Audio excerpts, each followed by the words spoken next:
Let's continue from where we stopped. We stopped in the example. Okay, let us look at the example in a different perspective, easier perspective, where we arrange the two scenarios side by side. This, let us call it as an alternative explanation. Consider the two outcomes for the different scenarios. Firstly, that gold, currently the gold price in the cash market, the physical market, is $990. That is in March. Coming to September, you don't know what will be the price. It can be up or it can be down, but your worry is to be up. So, therefore, you wanted to take a position in the futures market. So, you went long in 10 contracts of 1000 grams each. 1000 grams is one contract. So, 10,000 grams you wanted to buy. So, you go for 10 contracts in the futures. So, each contract is $1 million.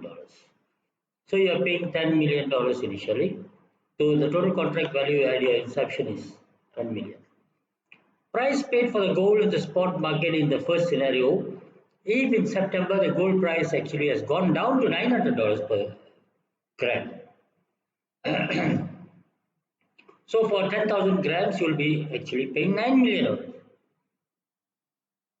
You have saved actually between now and then, between March and September, assuming September has come now and you are already there, and you know the gold price in the market, in the physical market, has come down to 900 per gram. So you are paying only 9 million. But in the futures market, you have entered into the futures contract at 10 million. You have bought the futures contracts worth 10 million. So now $10 million you have paid. It is 10,000 grams, whereas 10 contracts of 1000 grams each. So what is the difference in the price? So now if you want to sell it off, you go short in the September futures.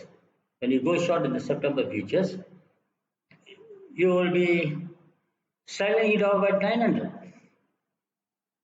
identical to the physical market. But you minus $1,000 what you have paid.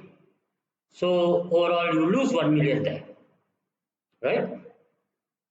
Now, that 1 million which you lost in the futures market, you have subsidized that 1 million by taking it away from the net price what you have paid for the gold in the physical market. You paid 9 million, you add 1 more million here as a loss in the futures market, your total cost becomes 10 million. So net price paid for gold by offsetting the gain or loss in the futures, it is 10 million. Looking at scenario 2, okay, assuming you have arrived to September and gold price is 1200 as what you intended to or what you predicted. Gold price will go up and you are excellent, then the gold price has gone up to 1200. So 10,000 grams from times 1200 becomes 12 million. Oh, how nice you will feel that lucky you went into futures hedge. So 10,000 grams, the difference between 1,002 minus 1,000 you paid initially, you will gain 2 million. Why? Because at the inception you went into the contract value at 10 million.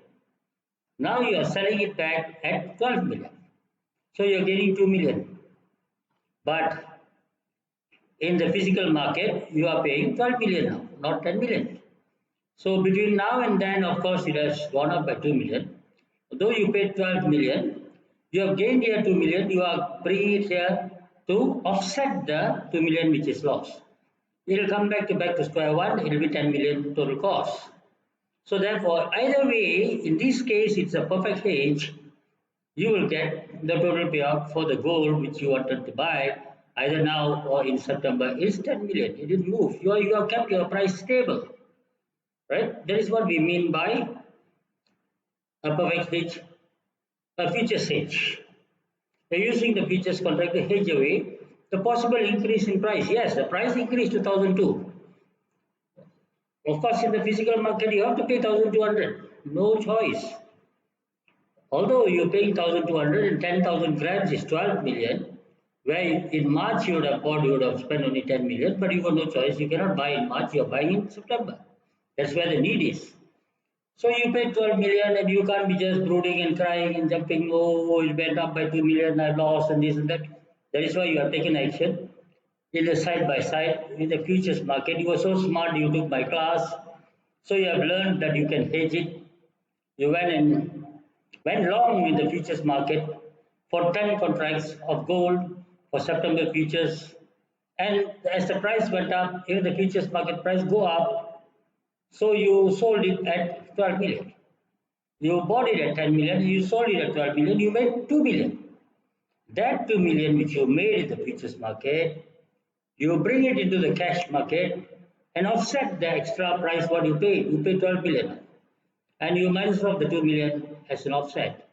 So the total cost comes back to square one, that is 10 million. You understand now? That's how it works. Okay?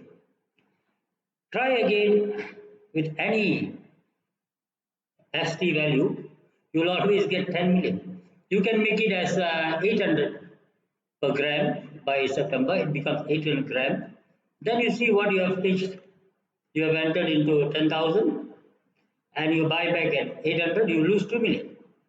That 2 million is subsidized, substitute here with 8 plus 2 will become 10. Let's say it becomes 700. It will plus 3. 7 million plus 3 will become 10 million also. But let's say here it becomes 1,500. In scenario 2, let's say the gold price got to 1,500. Who cares? You're paying 15 million. But you're selling it off for how much? 5 million extra. You make the 5 million there.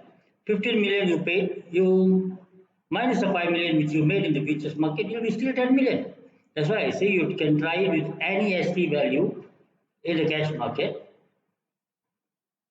Having this hedge done, you'll always get it as 10 million. Why? Because it counterbalances. It's a perfect hedge.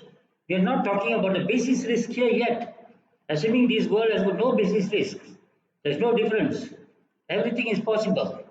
Contract size is okay, contract expiry is okay, the commodity underlying and the commodity in the features is perfectly fitting. Okay, this is a perfect world. So, well, again, any gain or loss from the spot transaction is exactly matched by the gain or loss in the futures transaction. So, as long as ST is equal to FT, the exactness makes the hedge perfect, which is quite synthetic. It won't happen in the natural world. Let's see why it won't happen in the. Well, just before that, we have a small argument here. You, as a business person, let's say you are the corporate world, should you hedge or should not hedge? So there are arguments in favor of hedging. There are arguments against hedging. Arguments in favor of hedging says that companies should focus in their main business, the core business, and they should not be taking their mind away in taking risk in the interest rate differentials between now and then, exchange rate variations, or other market variables, especially the input price changes, the raw material price changes, and that is going to cause a chaos in your output value. So you have to keep your costs stable in order to have a stable price in the market for your product. Then you have to put your inputs stable. Therefore, they need to hedge against the futures outcome.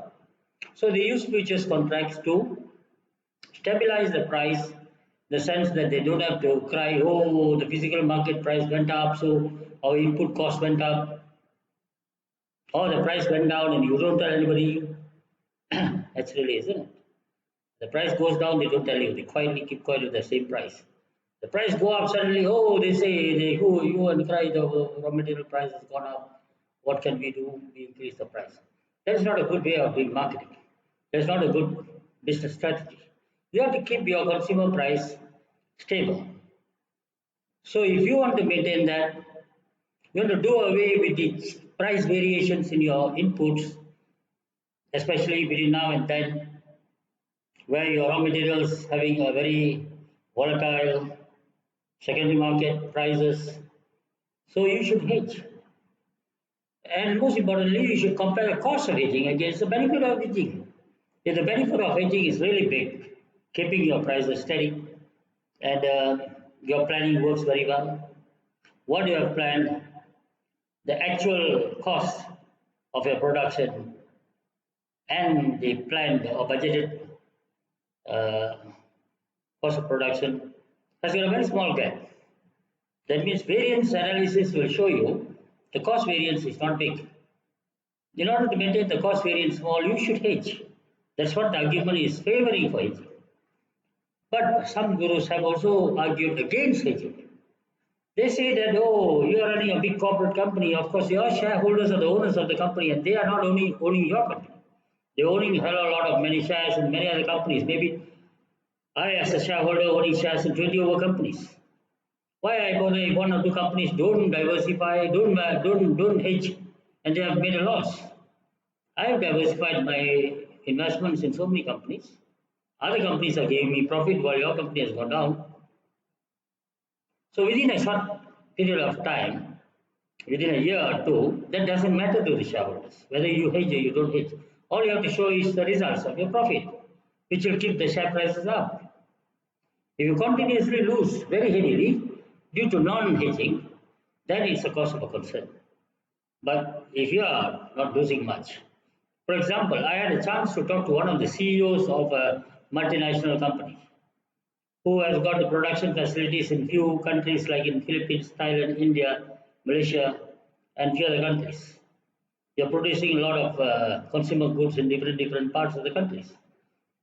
So well, they are in Thailand, they are in Philippines, they are in Malaysia, they are in India. So many currencies they are using.